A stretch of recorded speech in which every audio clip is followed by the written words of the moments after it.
Welcome to Keep the Hotel Empty. Today we've kept the hotel empty for fine artist, master of the airbrush, and helicopter pilot, amongst other things, Mr. Dean Loucks from the Art of Design. Dean, welcome. Thanks, Eric, for inviting me. Oh, man, I'm so glad you could come. Dean is extended family by way of guac. We got the guac pop behind you there. That's always on set. I know. I've got some of his art. So very cool to have you. Very cool to have extended family come in. So I know you've done a lot of amazing painting on vehicles. And I also know that you've done some very cool fine art paintings, some of which that I personally dig. I'll just get it out of the way. But can you press rewind for me where this creativity, this sort of, making your visions that's in your head come out, starts to come into your life? So you mean like at the very beginning? Well, whatever you see at the very beginning. You can decide several years ago. Yeah. No, it was really in the beginning. It was at a very young age, just growing up, and you just take whatever's around you, pencils, crayons. I remember loving to color as that grew. I was always doodling. And then, I always had a lot of energy. So when we would be in church, I just always needed to be doing something. So a gentleman named Ed Miller sat behind me, and he noticed my energy level and thought, let's have him paint pictures for us, for him and his wife. And he got me charcoal, paper, paints, canvases, watercolors, acrylics, oils, all this material so that you could be creative. And I used it and started painting and did some really cool stuff for back then. I even have some of it now. How old were you at that point? Oh, probably around 8. So pretty early. Yeah. And again, before that I was interested in it, but probably around 8 I started getting books and learning about perspective and shadowing and shading and just copying what was in the way other paintings were done, and just flip the page and it's like, all right, try to do this. And I like to say to this day that you could do anything. A doctor could be a doctor, which I heard this the other day, if you just read the books. Yeah, right. And then actually this doctor was a doctor that just read books, and they found out and he got fired. Yeah, that seems to be like a counterintuitive thing now. It's all YouTube. You can YouTube University. Same thing. Yeah. Same thing. But just saying to focus on a particular thing like perspective, shadowing, shading. And now you got a couple tools in your toolbox that you can use. And now you create something, whether it's in pen and ink or charcoal or chalk or watercolor, then that's just a different technique, but you still gotta draw it. Right. I've over the years, I look at paintings that people have done or paintings that I see, and you almost can tell if it's amateur, right? It's just not quite finished. But say it's drawn perfect, but the colors just don't look quite right. A couple hours, you could fix that, and boom, it's just gorgeous. Now, if the colors are right and the perspective's off, then you got to fix the perspective. And when both those come together, then you really have a masterpiece. So, yeah, it's you have to know something, I think, about what it is you want to do. Yeah, amen to that. And what was it like being so young, feeling that? I mean, this had to start feeling like passion pretty quickly for you, yeah? You just get lost in it, and I thought that everyone got lost in what they did every day, but I learned here recently that people don't, that you live your whole life and you don't get lost and lose track of time. Yeah, that's a shame. Always, again, as we just talked earlier, just do things the way that I think they should be done, and I found a market that people will buy that and they desire it. So, what was it like, though, as you're young doing that? Like other kids want to go play sports or want to be astronauts or want to whatever. What was it like knowing that art was resonating with you so young, so early on? Did you feel different, or did you feel like you found your home before the other people running around in the yard? Well, it could be like many artists that are out here watching the show. At the beginning, you had to be in the right mood. Mm. You know, I don't know. Is it that way for music? Well, You play better certain days. It's like, oh, I really want to go play or sing. yeah, or for whatever. sure, and that's sort of the thing too. And the reason why I ask, because some people it is like that, and some people it's just like, you know, their task, they just turn it on and off. Well, I do that now. Yeah, because with everything that I have going on, I got to wear the accounting hat. I got to wear the billing hat. And I got to wear the hat to keep track of all the employees at the shop, and so then I can switch gears and then put on the painting hat. But that comes with practice. Yeah. I think I've been fortunate, along with the energy side, that to be able to run the numbers. Now, I didn't like school, so I mean, we're kind of skipping ahead a little bit, but I do remember being in math class, and I had skipped from drawing 1 in junior high to painting number 2. So right through drawing 2 and painting 1, skipped right through everything. And then I'm in painting 2, but I'm in math class, and I said, hey, can I get out of math? I'm done with my assignment. Can I go back to art class? And they'd let me. Nice. Yeah, it really was, because it really solidified, that some people would stand behind that.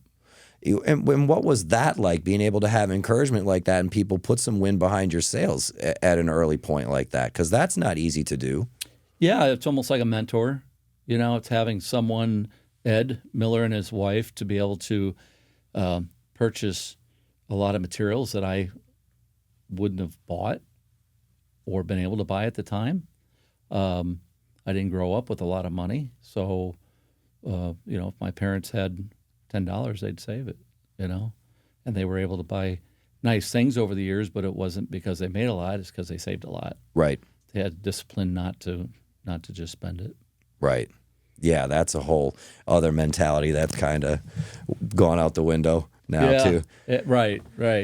Yeah, so just put it on the credit card or just any way just to get it. Yeah, right, exactly. That really hasn't been the way I've liked to live my life. So as you're coming up in school and you're getting some wind behind your sails and you're starting to get some more tools in your toolbox and be able to create more things, where does this start to take a more significant turn to be a bigger chunk of your life? This isn't just going to be something you're doing for fun. So, again, 8th grade, there I started selling portraits of family member friends, friends of our family and their family members. So you've got to take a photograph and you got to recreate this in chalk and, make $40 off of it. And, okay, well, I guess I can sell it, So then even early on, I guess I must have been 16 at this point, and I was learning the airbrush through a teacher at high school, junior high. And was this just, and I don't mean to cut you off, but was this just a matter of adding another tool to your shed, or was there something about airbrushing that you were particularly drawn to? Well, so I was doing oil colors at that point, and I had skipped from drawing 1 to painting 2, so I'm just immediately in color. Gotcha. And that was fine. Everything was great, and I'm listening to what's going on. I'm creating oil paintings early on. And then my teacher said, you should probably understand the airbrush. This might be a tool that you would like to do. And so I got it. My first airbrush was a Pache, and used it, and realized real quickly that my cousin was going to car shows locally around the area, and he was airbrushing shirts, and he had his own technique on how he did it, but he asked if I'd want to go along, and it's like, yeah, I'll go, but I don't know much about it. Oh, just come and hang out and see. And so I went, and I'd do some lettering on the shirts, and started selling those, and then I got good at painting the cars. So it'd be a car show, and you'd take a picture of the car, and then you'd go back with a Polaroid camera, and you'd paint that picture on a shirt and put some lettering around it, and someone had a custom shirt. I kind of quickly, in a few years, now this was back in 85, thereabouts, could paint a realistic-looking car on a T-shirt in about 35, 40 minutes, and it would be $100. back then. So you could make some money if you had the talent. But more than the money and the talent, it was to do something repetitive. So doing one shirt was one thing, but when you do multiple shirts that are different, so one person wants an airplane on it, one person wants lettering, goes back to a car, a motorcycle, you get very good at drawing and perspective and making things look correct, and color, doing it quickly.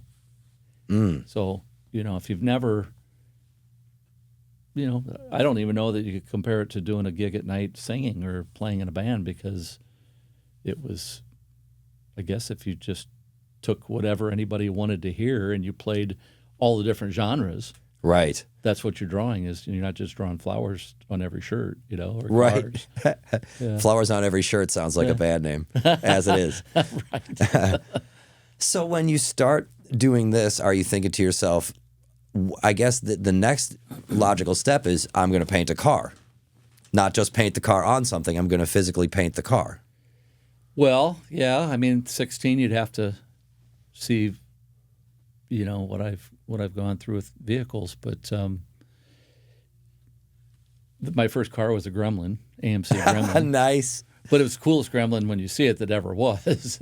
So I had jacked it up, put a great stereo in it, brought the side pipes out in front of the rear tires so it didn't come out the back of the car. It came out in front of the wheels. Awesome. And had traction bars on it, which I thought were cool because you could see them around the tire. You could see the bars underneath, and the idea is that when you get on the wheel and the wheel turns, those go up and hit the bottom of the frame and then push down the tire, and it's supposed to give you more traction sooner so that it doesn't just spin, but it bites in. Now, does the Gremlin need that? That is did it have the power to make that happen? It just, it was all about the looks, and I guess Yeah, everything heck I've yeah. done is good and bad. It's all about the looks. It's all about the style. Yeah, for sure. You get It ceases to be a Gremlin at that point. Yeah, right. Now it's right. this machine. Yeah, so it was red, and red. I had a red phase, but it's the blue phase, and it just so happens that car was blue too. We changed it to blue. So that was the first car you painted? Yeah. And you were 16? Yeah. So 15, I was driving. You could with a permit. Right. And I remember this was a stick car, a 3-speed, and I got it in Bremen, Indiana. I had to drive it to Goshen, Indiana, and it was snowing out. And I was 15, So my mom drops me off. Well, be careful. Yeah. Well, you know which way is home, right? It's like, I'll be all right. We'll figure it out. You could do stuff like that back in the day. Yeah. So when does this, was that a congruent time frame when you're going to these car shows with your cousin? Yes. Yeah. Right. So that's all happening kind of the same time, and I'm at school, and I'm doing good in art. I'm doing murals for the school, and fast forward a couple years, then to about 17, 18, I'm now getting into the career center part of school, so I can leave the high school part the last 2 years, I think, and then go to the career center and focus on commercial art, which was slightly different in it's more, you're laying out ads. Mm-hmm. So at that point, the computer wasn't really around. I didn't really get introduced to it till about 88. But so you're still typesetting and laying type out in a different way, taking photographs and then positioning them to lay out an ad design. And then there was illustration work. So, of course, then I was painting pictures, really cool pictures of cars by then. And just trying all kinds of different forms of art. So as you're going through high school in particular, it's already no question in your mind that art is going to be your career, for want of a better way of putting it. This is going to be the bedrock of your adult life. Yeah, good question. So I didn't know this. So I graduate school, and then I have a few houses, and finally my mom and dad moved to a different house, and they're like, hey, you may want all your stuff, right? So I go through it, and it's like, well, there's this little book, and it's in like construction paper. And then you open it up, and there's pages in it. It's like, oh, I remember doing this. It says, tell us about your dog. Did you have any pets? Yeah, I had a dog, Tony. Here's a picture of him. You draw a picture of dog Tony. Draw a picture of your mom and dad. So here's a picture of my mom and dad. Here's a picture of our family, and it wasn't like a black marker scribbled in Gothic black, right? Which could be a problem. Yeah, right. Kid. Right. No, it was colorful. Had a colorful past. So I get done, and at the end it goes, so what do you want to be when you grow up? And I remember sitting there drawing this. I remember this classroom and the school building I was in, and I drew this picture of me holding a paint palette with a paintbrush, standing at an easel, painting a picture. And I said, when I grow up, I would like to be a artist because I like to draw. DROLL. Yes. So draw away. Thank you for sticking with us. We hope you're enjoying the episode. We'd like to take this time to talk to our sponsor for this week, Tony Barrett from Barrett Realty. Thank you, brother. I really appreciate you having us on the show. Barrett Realty has been in business for 20 years, and we are a boutique real estate company. And I look forward to servicing our community with people that want to buy and sell property. I think it's very important that we're out there advocating for personal property rights. And we want to be the people that you select when it comes to buying and selling homes. So please, if you're interested in buying or selling homes in Manatee, Sarasota, or surrounding counties, reach out to us at Barrett Realty at 941-745-9999 or brmovesyou.com. Again, we'd like to send a big thanks out to Tony Barrett, Barrett Realty, for sponsoring this episode and being an awesome part of this community. Please enjoy the rest. They always say I could draw before I could spell. Yes. Awesome. So this is a little different with the podcast. Is I've never, between all the magazines and the articles and I've never done anything where you have to speak the art because we're not showing the art, right? So it's very different. Well, we can maybe put some up in between. I'd have a lot of them. Yeah. This one and that one. So this was the answer. By the time you were in high school, you already knew art was just a part of your life. Well, you got to remember, I forgot about it. I forgot that I had that book. Oh, but right. Yes, I was living it and I was breathing it and I was doing it. I just forgot that I had said it, which comes back around years later.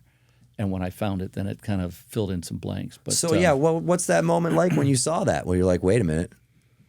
Well, I thought it was in high school when I said I wanted to be an architect because they just quickly, it's like, what do you want to be when you grow up? And I'm like, architect, I guess. They draw, I didn't right? have any time. So, no, but really it was neat to have had that and to solidify the fact that that was what I was meant to do. Right. About 78, so somewhere around 10, I started skateboarding. And the skateboard, I had a scooter that had metal wheels, and then the urethane wheels came out, and somehow got one as a gift, and then it was like you're on a cloud. You're just, everything's smooth. Like, wow, because I'm so used to the metal wheels just being, yeah. Yeah. And so then there was magazines around, and it was just starting to be popular. There was a hobby shop that started carrying skateboard stuff, and the guys were building ramps. And then they did for the fair parade, the hobby shop would get together the skateboarders, and as many as they could get. There'd be 30 of us out there spinning around and riding the 3 miles through the parade. So the battle started to be was where my attention was. It was either in the skateboarding or the art. And then, which I didn't sit around and draw all day long. It was a passion and something that I really liked to make things look real at the time, as real as I could. And when you got something, it just gave you that feeling that, wow, I think I just did something. Was that the big thing that tripped your trigger, making it look as real as it could in the beginning? Yeah. Mm-hmm. Yeah, you put the highlights on, and it's like, well, that little bit just like made it. There's a difference when it looks round or it feels round, but then when it really looks and has depth, that was interesting to me to have that feeling of making that. But then there was a different feeling that you got from skateboarding, and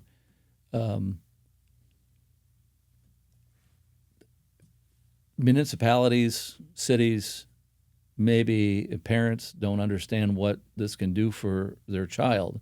They think it's a skateboard, and my parents asked me, like, when are you not going to ride it? As I'm 20 years old or 22, and Yeah. When it's not fun anymore, But what happens is you want to do a trick, whether it's easy or hard, or it's in the beginning or it's in the end. You want to do this trick, and you want to make it. So you usually fall in between, right? So when you fall, it hurts. You cannot make there's no way to pass go unless you make the trick. You can tell people you made it, but sooner or later they're going to want to see it.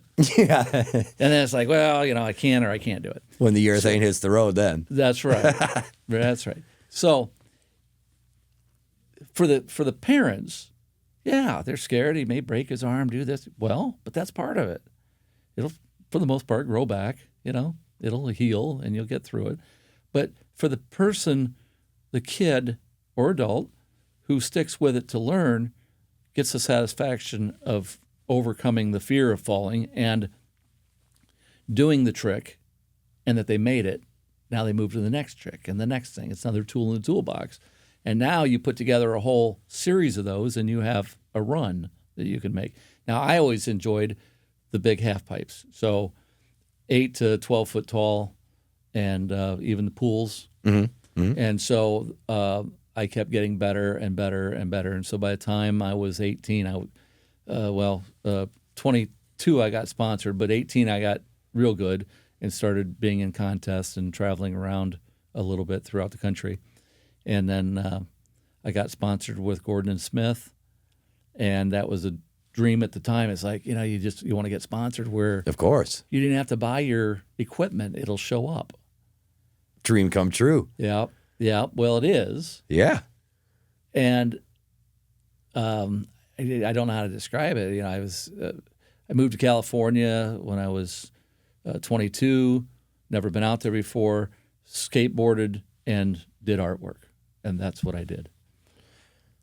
Well, you mentioned earlier the struggle between your attention. How much time were you dedicating to skateboarding? Were you like full on practicing all the time, or was this another thing that started to become more natural to you and you just developed it quicker that way? You might skate 3-4 times a week for 5-6 hours at a time. But then in between there, you gotta do something else. Yeah. Well, so it wasn't always work, or it wasn't always artwork. I had to have a job then too in between, but everything evolved. did you feel like you were doing two things with the skateboarding and art, or did you feel that art was just like took a backseat at that point? No, I knew there was two poles. It's like, man, I love doing this, but yeah, I love doing that. Not being out in California before and just moving out there, I didn't know what to expect when I got out there. I had, say, $2,000 saved up.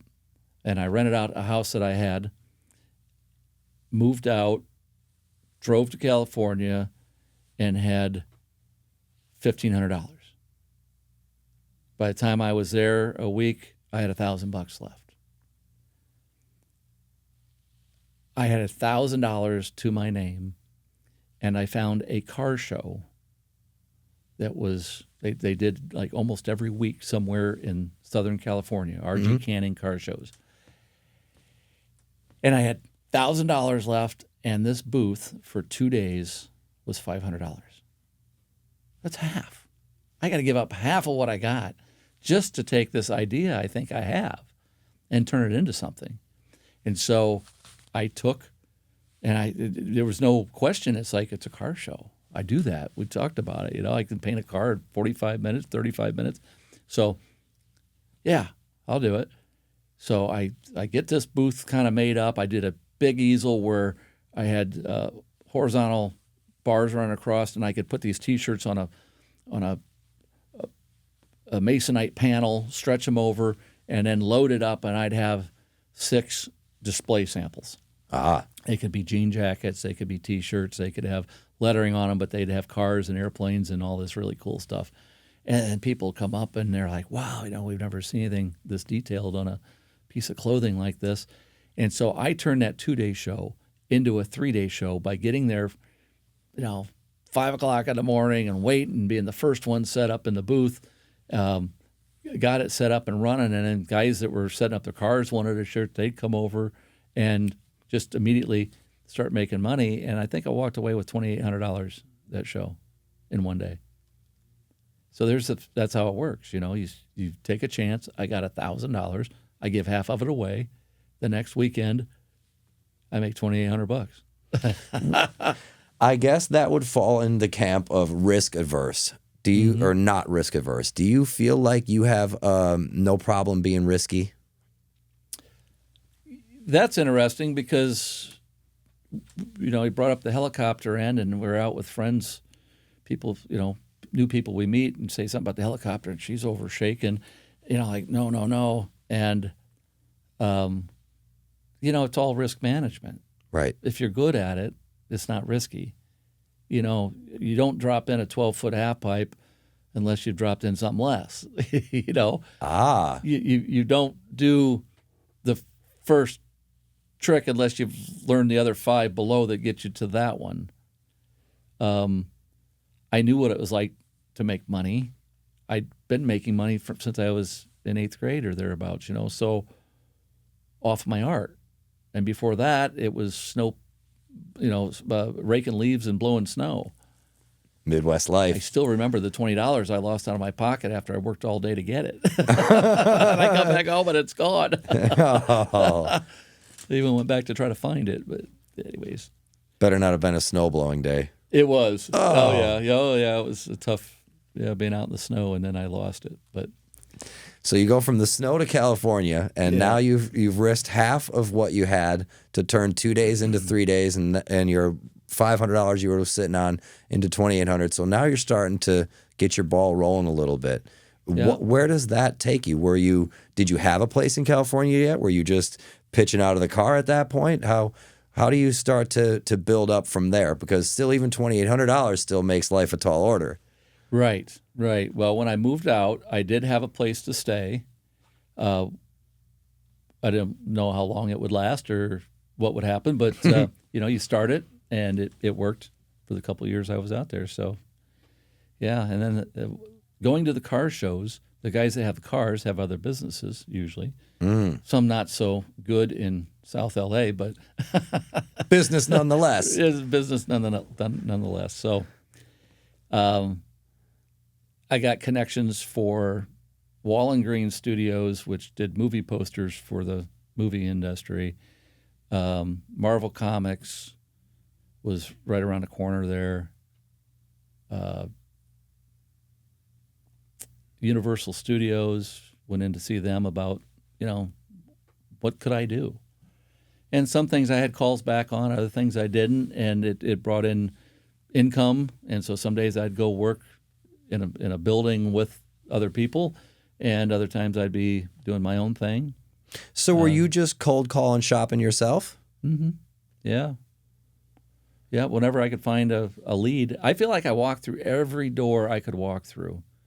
And this is, what I've got now is from going through those doors. What do you think is one of the big parts about your personality or work ethic that has given you the confidence to walk through any door that you can? Well, buying some T-shirts and airbrushing is a door that you walk through. Painting my first car is a door that you walk through. It doesn't mean that I had to meet anybody for it, or I had to impress anybody, or they had to know anything about my personality. But once that started to take place, I like to say I could trick myself into success. And that just only means that I knew myself, and I knew that if I made a commitment, I'd hold on to it. So if I said, hey, I'm going to be here today at 3:00,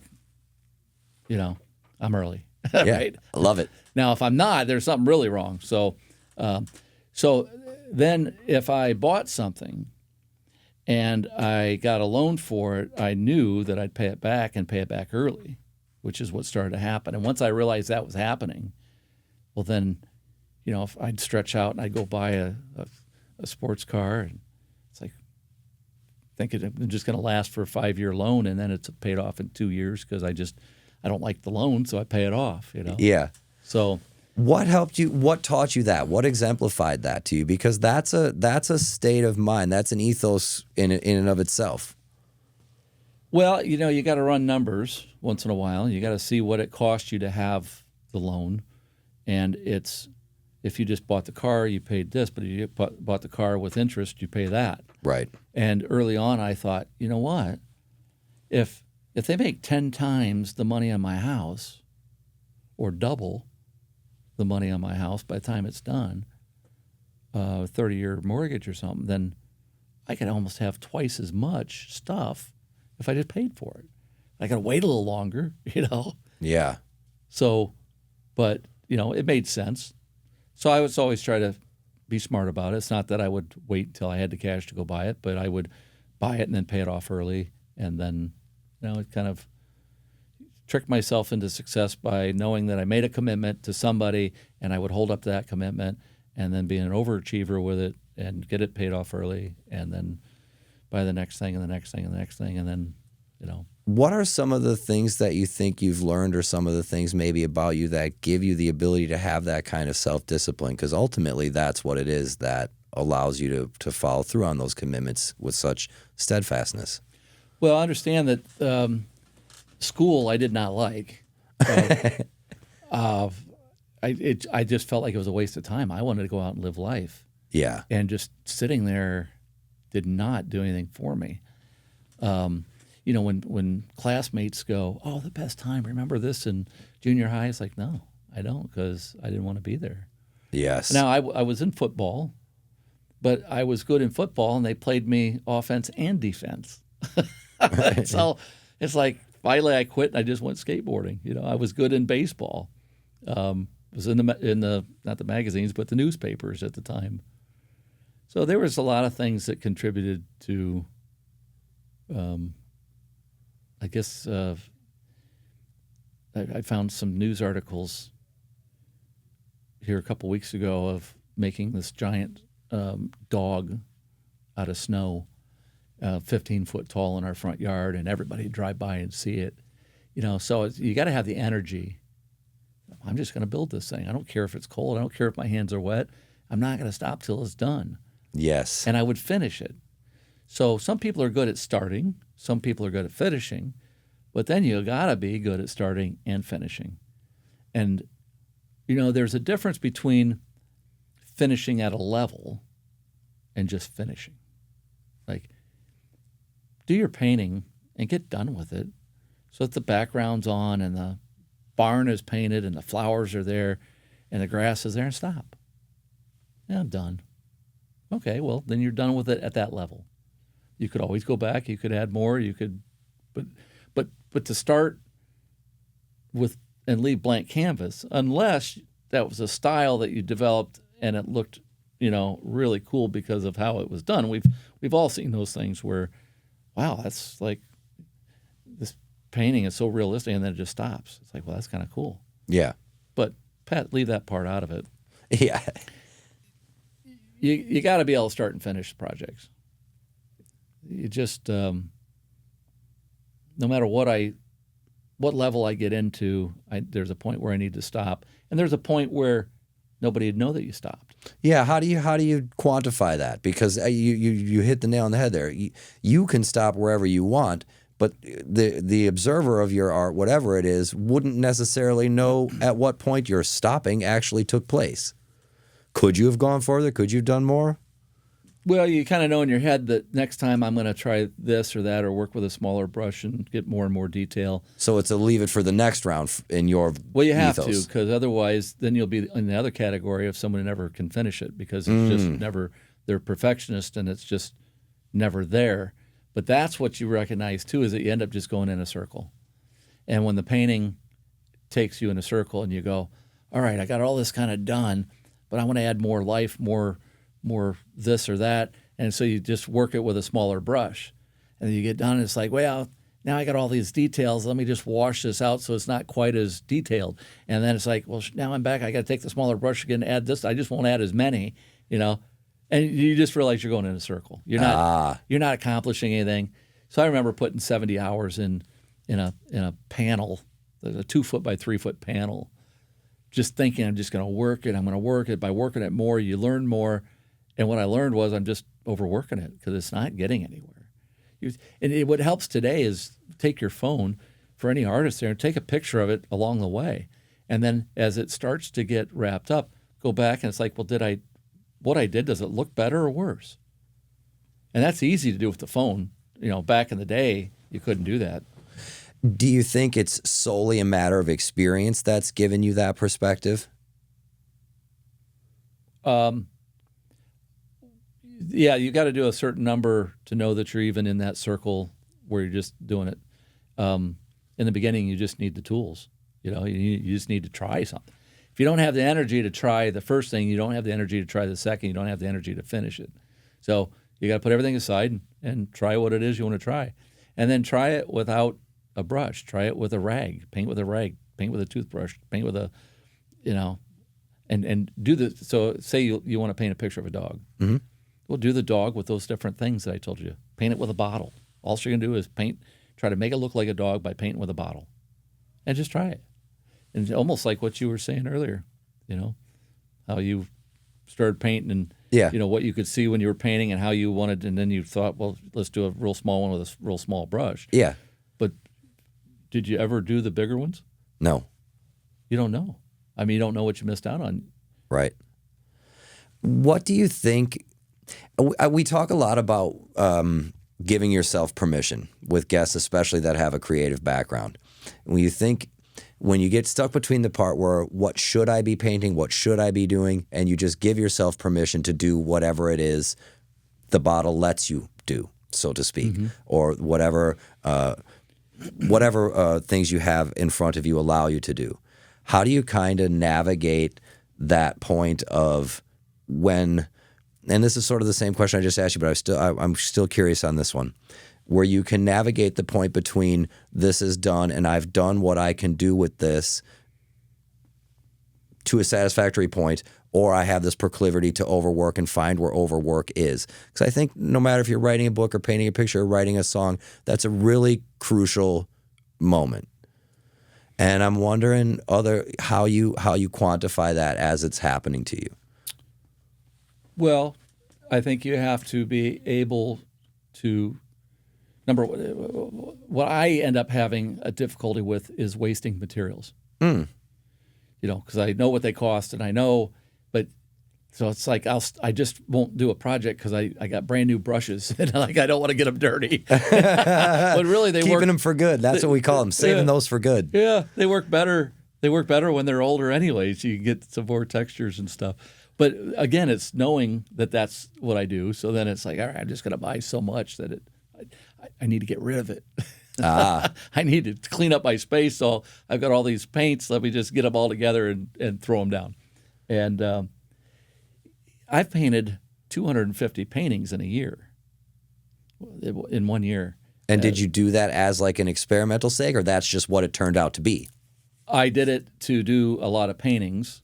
I did it to say that I would like to have 1,000 paintings sitting there in someplace in my office, in a room that haven't been sold yet.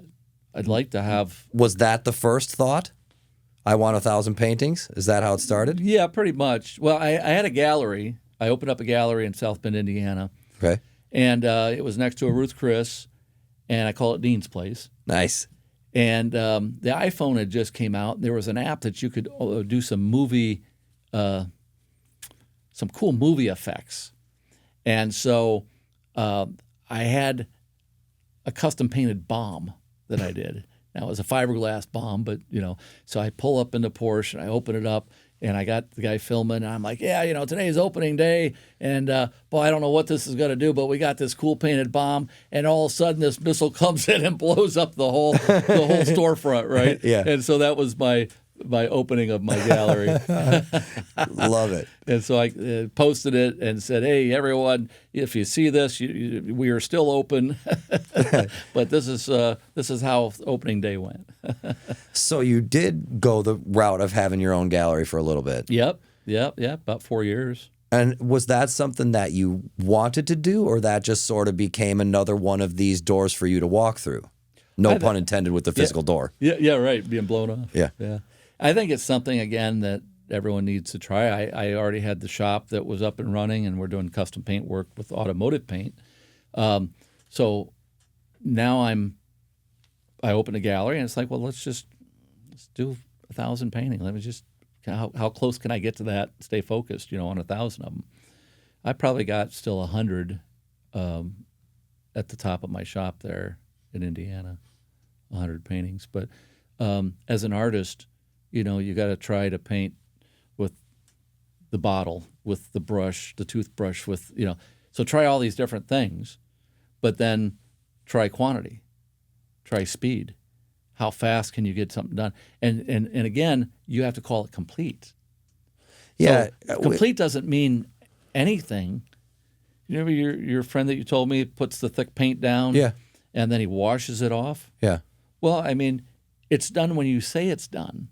Right. That then you have to, over time, you'll say, wow, did you see these colors and how they coagulated and they just spun around and then they dried this way? Huh. What if I did that and I did more of those? And then pretty soon it's like, well, I really like this one, how the composition was of the lights and the darks and the blank spaces. Huh. What if I could do that and get it to swirl in there? And then pretty soon you got something that looks different. But if you don't do it, and you don't do the first one, and you don't do the second one, you don't get done with them to a point where you say, yeah, you know what? I'm done. Because many times you can walk back in the room the next day and go, well, I actually thought that was kind of ugly when I left, but I like it now. Right. Yeah, that's the old taking the step back, cleaning your ears out, or in this case, cleaning your eyes out and letting it be for a second. Well, you mentioned something that can be very daunting for creative people, and that's the speed of it. And that is an interesting technique. It is an interesting experiment to run on a creative entity, just to see how fast you can do it. But that's kind of scary. Do you think when you did any of that, it exposed any things? Did it make you, were there any parts where you're like, oh my God, if I do this half-assed like this or haphazard like this is really my shortcoming? Or was it more something that you were able to learn from quicker? I don't know. There's no downside from it. I guess ultimately that's my question. If you don't do it, so I always look at things as positive and negative. Yeah. Good and bad. So is it a downside that you did a lot? Well, what's the downside? Well, you wasted material. You got canvases or paper or something that you bought a lot of that is just sitting there. But what's the downside? I mean, if you get to see it, you get to look and you get to see the history. So when I had the gallery, probably 2 years before that, I'd come up with this technique that I called the art of removal. Now, you mentioned the airbrush, but the airbrush has been one tool. The art of removal happened because I had this vision. People talk about sleeping, so I had this thing that went through my head, and it's like, what if I took a panel? So take a piece of like masonite and spray it with primer, like an epoxy primer, something that I would know about, and then sand it. And if you sand it with a rough paper, it would bite onto what you're going to paint on it. But what if you sanded it smooth, like 2000 grit? And then you paint it black with automotive paint. Now, this is base coat, clear coat, okay? No hardener in it. So after I paint this panel black, and let's just keep it simple and only use thinner, The panel's white. The board is white like a piece of paper. I sprayed black on top. How do I paint a flower? Well, what if I put thinner and dribbled it out of the gun so it just kind of came out in a stream? And I come around and I paint the shape of a flower. What would it do? Well, if I put a lot of thinner on it, it would just melt all the paint off. Right. If I did it small enough, it would flow out, and you could tell there was a flower, but very organic looking piece. It's like, wow, well, that's pretty cool. So I numbered the first one through about 500. 1, 2, 3, 4, 5, 6, 7 to 500, right? And when I started I started painting flowers because they were simple and I could just throw the paint down and I could have a shape of a flower, but I'm learning the technique of where this is gonna go. And so then I took and did, you know what? Let me do a car today. So I did 5 flowers. That's 1, 2, 3, 4, 5. The 6th one is a car, and so it's number 6, but number 1 of the cars. And then, you know, I get down the road, and then I do paint a picture of a mushroom, you know, and so now it's number 125, but number 1 of the mushrooms, and then 2 of the mushrooms, or barns, or tractors, or many of the other things I've painted, dogs and cats and butterflies, and you know. So when I did the New York Art Show in about 2007. I had a custom painted piano, so it was a solder piano. Solder is like the best in the world for pianos. Special wood out of the Black Forest. I think it was about $130,000 just for this piano. I was fortunate enough to meet a gentleman on a plane from Easton, Pennsylvania, and Peter Becker, and he had a piano shop, and he was going out to L.A. for the show. I think it was called NAMM, the NAMM show. Yep. And he was going out for this. And I usually get on a plane and fall asleep, but I talked to this guy, and I was so excited. It's like I had this vision that I want to paint a musical instrument with artistic musical instrument with artistic paint, you know, in a way that's never been done. And we got down. He said, "I'm going to send you 2 pianos." He sent me the solder, and it was a concert grand.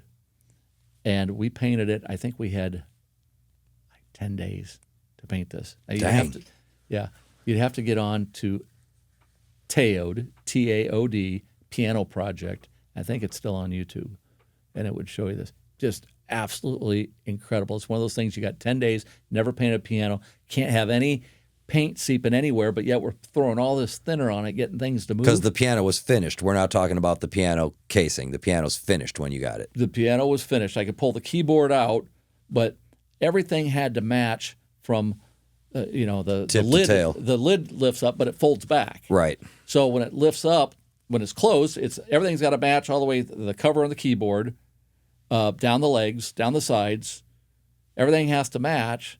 And you're moving all this paint around with thinner and trying to get it to dry at the right time. And then there's a graphic design that almost look like piano strings, but they're done in metallic. They got a flake in them. And so the light would hit it, they'd sparkle. Right. And then you'd have to see it. I mean, it's I would just love so to hard to show this. But anyways, we can insert picture here.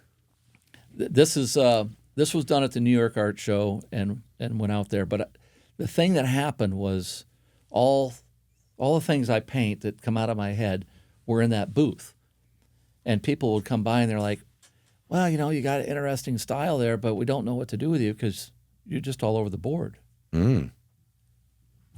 Yeah, all right. It's okay.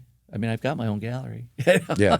I was going to But say. here I'm in New York, you know, showing the artwork and potential other galleries that could buy it, and their thought was that it's all over the board. It's like, well, I'll remember the comment, Yeah.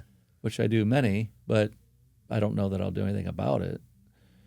So, anyways, this piano that I had done is front and center stage, and several people came up that had been at the artwork for many years and said they had not seen anything like that since Peter Max. That piano with someone playing it, an extreme piece of artwork with the detail and quality done.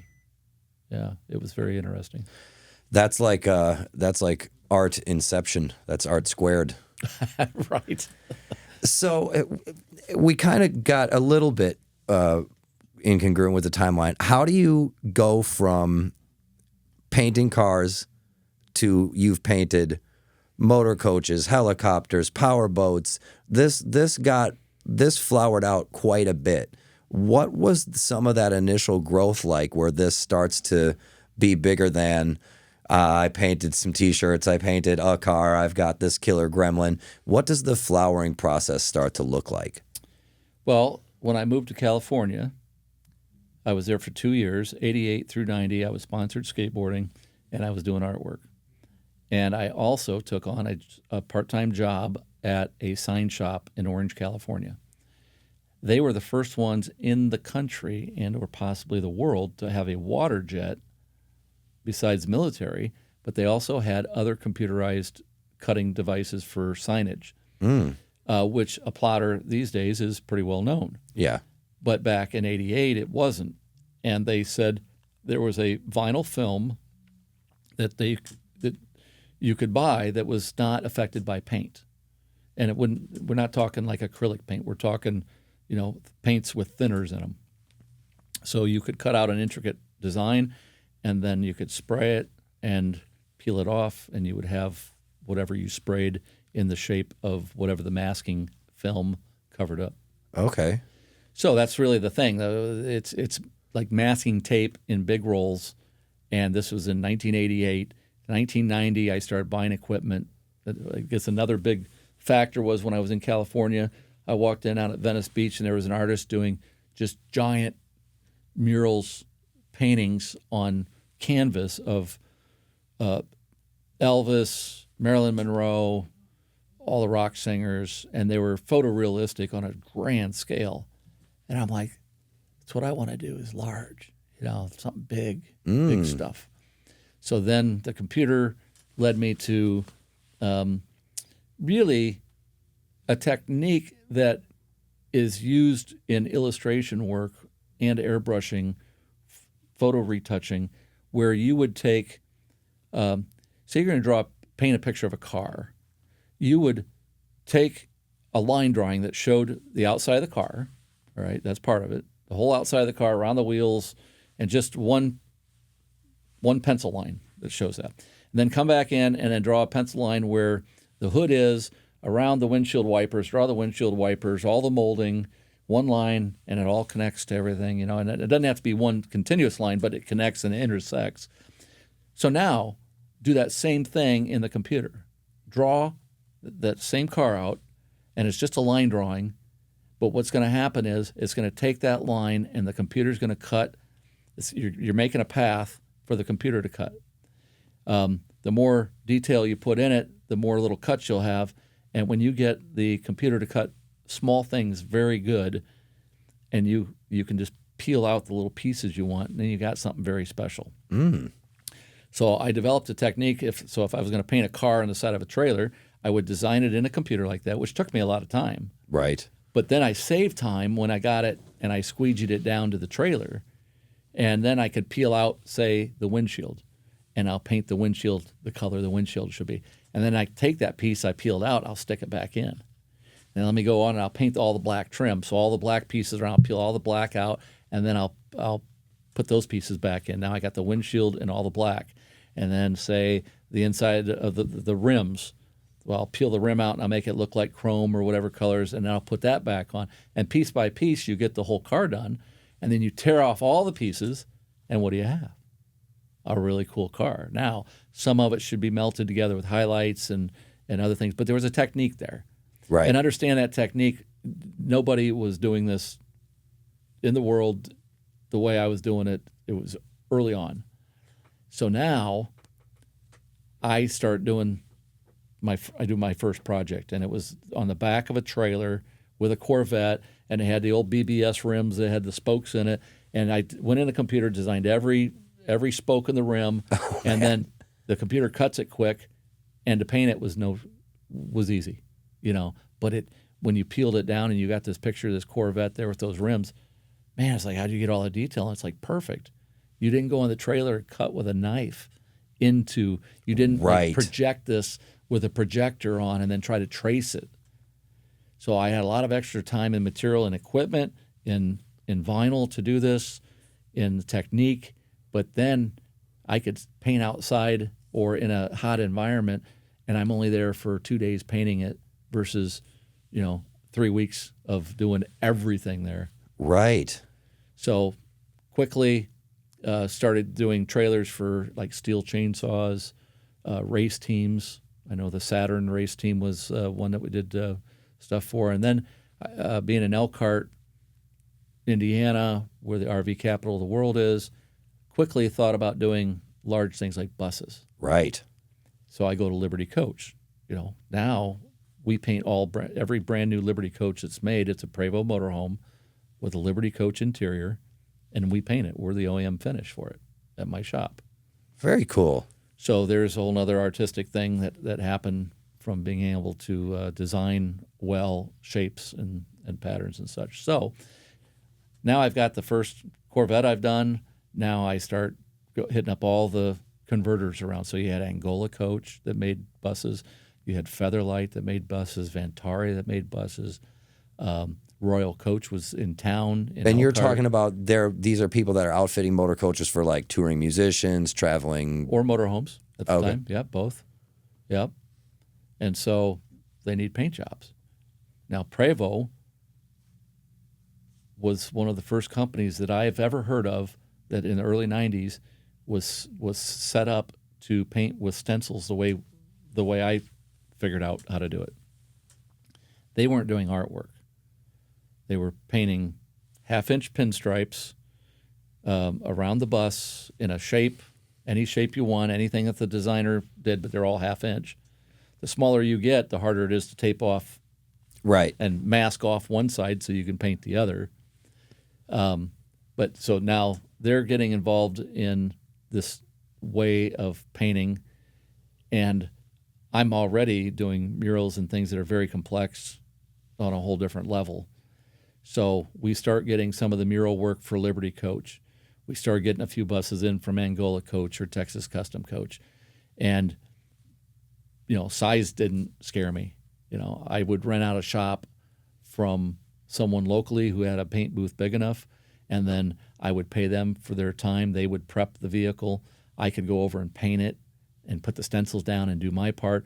I'd pay them to clear coat it, sand and buff it. It goes out the door, So there's a method there that I didn't have a shop at the time, but I could utilize others.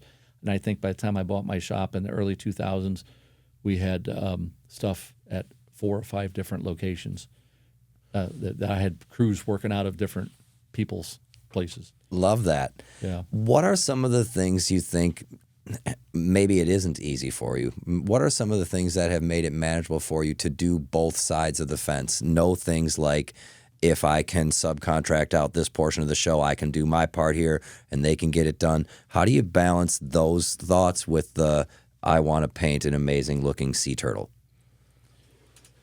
How do I manage the fact that you got having a crew?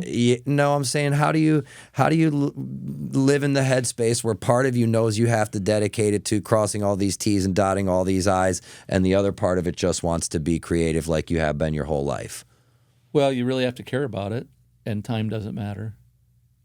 I think I've been up for 72 hours straight. I've never done any drugs.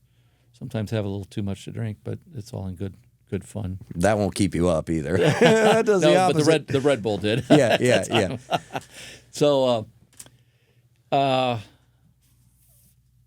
do you feel any kind of tug, or do you feel like you get to do both sides of the brain for no way of putting it, and they complement each other? You find that you one helps the other instead of having to make room for two to exist?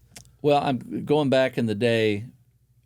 My life now is different, and I can be much more creative with the way things are set up now. But back in the day, it probably only worked because time didn't matter. If I went to bed late, it doesn't matter. I was up early in the morning and pushing the shop, and we're getting stuff done, and I'm there beside everybody working. And then you get a few good people who know what that means, and we got to go to. I got to be in Vegas and do a show. I got to be Lake Havasu and do a show. So I got to drive there. It's like, guys, you got to keep this going until I get back. This has got to be done at this point, and I'm going to drive here and do the show and come back. And I mean, it's got to be done. And you start to see that everyone gets a little better at that, and it works, and it works, and it works. And pretty soon it's like, all right, well, I'm just going to do more shows, or I'm going to split my time up, be over at the gallery. I'm going to do this. I'll be doing paintings. You guys got to take care of more of this, and it happened. Yeah, it's tough to get people, especially these days, to step up and do more. But it was at the right time where some of the people we've got have been there for 20, 30 years. Awesome. Well, that leads me into my next question. What do you think are some of the things that make for a good work ethic for a creative person, and some of the things that you think have helped this keep going for you?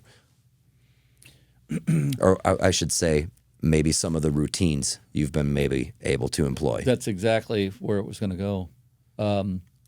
So my dad didn't care if I had a mess in the garage, which was probably good for me, because had he cared, I probably would have been rebellious in the opposite way and didn't like trying to keep things clean. But he didn't care if I made a mess and I wanted to make something. And yeah, I'd pick it up, but I just wasn't real particular about all the details and putting wrenches or anything back. So I think I was probably 22 or so when I went over to a friend's house, and he had a nice new tool chest and everything's, and he opened up the drawers. And it's like, I was never around that. I didn't know that people did that. So then I was like, well, I want to be that way. I left that time. I know exactly where it happened. And I that's what I want. I want things organized. So part of what you have to do is you have to be organized. I think that's a big – I do not understand if I walk into someone's shop and everything's laying everywhere. I don't know how you can be there. I don't know how you can be in a space at a level. Now you can do business, here, but I don't know how you can be at a level. Right, that's saying you can complete it to a level thought process. Yeah. So between being organized and you're asking about the processes of what to do, you get up every day on time, whether you want to or not. You brush your teeth, you take a shower, and you clean, you get your bed made, and you come home to that. That's when you leave, that stuff is done. Right. I've been a big thing that no matter what I own or how much you got, if you can't maintain it and keep it looking nice, you shouldn't own it. It's not about having it and having it look worse when you sell it than when you bought it. Every person that's got a car, even if you looked at it, you think it looks bad, either with a little bit of work you could repaint it, or it could be polished and it would look better today than it did yesterday, and clean the glass and clean the interior, and just a little effort. And I'll tell you, when you do those little things, it's hard to get started, but once you do it, it's like you feel good. Yes. Because you did it. You're driving around in something clean. I guess that's don't be afraid to take some pride in it, even if it seems like it's the gutter job. Yeah, right. Well, I want to get you out of here on something fun, and we're going to have you back, because I think we've got more than just 1 hour's worth of conversation to have, because we didn't even get to talk about all your fun piloting and things like that, which I'd really like to know about as well.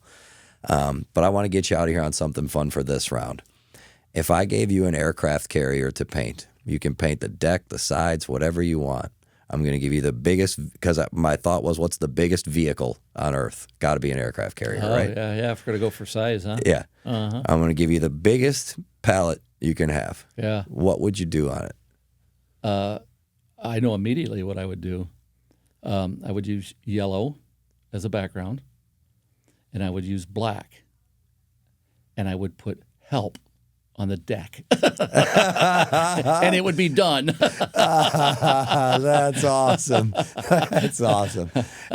Oh, man. I didn't see that one coming. That's a great answer. Well, Dean, I can't thank you enough for coming down. I'm glad that we've got extended family through Guac, and we're definitely going to have you back. I appreciate your time and all your awesome insight. Dean, thank you so much, my friend. Thank you, Eric. Thank you, brother. Yes, thank you.